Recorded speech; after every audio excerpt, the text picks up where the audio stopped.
जैसे ही इसने टोपी पहनी तो ओ फटिक वो उड़ने लगा। गोलाव हंसता जा रहा था। हा हा हा, अब मैं सबसे ताकतवर हूँ।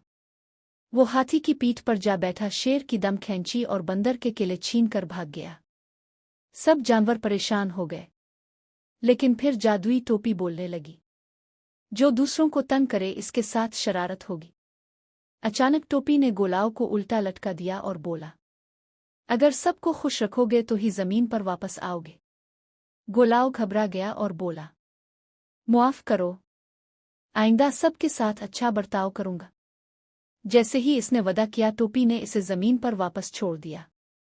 इस दिन के बाद गोलाव सब जानवरों के साथ अच्छा सलूक करने लगा और सब इसके दोस्त बन गए। सबक: शरारत और दूसरों को तंग करने से खुशी नहीं मिलती, असल खुशी दूसरों के साथ अच्छा रवैया